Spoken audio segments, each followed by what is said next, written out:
This week's trade news from Washington made me hungry. So I'm sitting outside at a restaurant near my home in Florida called Señor de los Tacos, where my favorite dish is the birria taco. If you don't know what a birria taco is, this one's got stewed beef in it, and the tortilla is covered in cheese that's been cooked to a crisp.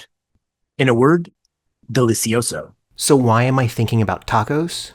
That's because this week, US President Donald Trump was pressed on a new term that's making its way around financial markets: the taco trade. It stands for Trump always chickens out, and it's based on the idea that the US president makes sweeping trade threats and then backs down. After agreeing not to impose 50% tariffs on the European Union, Trump said it's all about negotiating, not chickening out. I can promise you, and I have great respect for the people at the European Union, they wouldn't be over here today negotiating if I didn't put a 50% tariff on. The sad thing is now when I make a deal with them, it's something much more reasonable. They'll say, oh, he was chicken. That's so unbelievable. But the taco trade and the EU tariff negotiations were soon overshadowed by other news on the trade front. The U.S. Court of International Trade ruled that it's Congress, not the president, that should be deciding tariffs. The International Emergency Powers Act provides the president authority in some situations. But in some of the president's executive orders, the court found that the tariffs did not address the emergency at issue, that is, the fentanyl crisis. And in others, there was no emergency covered by the law. Trump administration officials have already taken legal steps to prevent the court's decision from taking effect. Here's Peter Navarro, a senior trade advisor to the president, explaining on Bloomberg TV that the administration believes there is an emergency.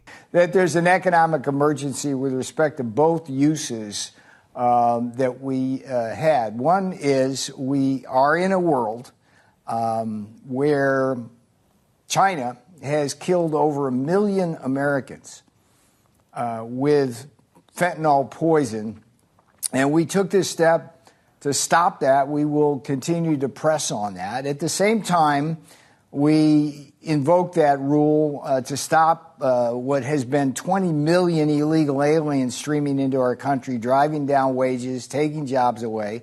That's an economic emergency. And on top of that, the world continues to steal about $1 trillion a year as measured by the trade deficit.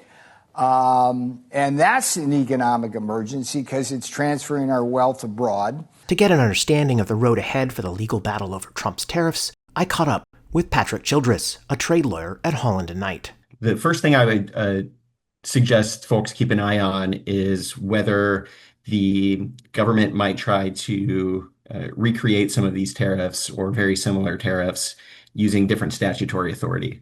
So the first ones that come to mind for me are Section 232, which is administered by the Department of Commerce, and Section 301, which is administered by the Office of the U.S. Trade Representative, which is where I used to work. Now, the basis of the IEEPA tariffs that were struck down was national security. And Section 232 also focuses on national security threats. So that may be the most obvious avenue for the government to consider.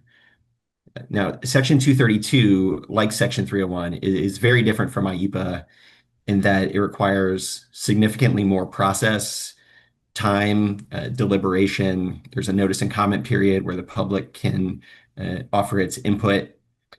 So this will all take a substantial amount of time and will be a much slower process than what we saw when the administration instituted the IEEPA tariffs, which, as we've seen, can come on and off quickly, nearly immediately. That's not the case for Section 232 and Section 301 tariffs. I was reading the court papers today on the request for the stay, and there were documents from the Secretary of State, from the U.S. Trade Representative, and from the Commerce Secretary, basically saying that this ruling, if allowed to stay in place, will disrupt trade negotiations. And I wonder, what's your thought on that? How do you think that this will impact the wheeling and dealing that the Trump administration has been doing basically since April 2nd? If you think about the ongoing trade negotiations between the United States and a host of different very important trading partners around the world, the forcing mechanism that got those trading partners to the table is that it was a negotiation based on the threat of the reimposition of these substantially higher country-specific IEEPA reciprocal tariffs. Yeah.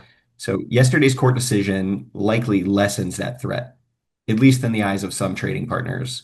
So the question going forward is whether trading partners are less willing to negotiate, or at least less willing to negotiate on this expedited timeline, given that the threat of the higher tariffs coming online in July is now less daunting and immediate.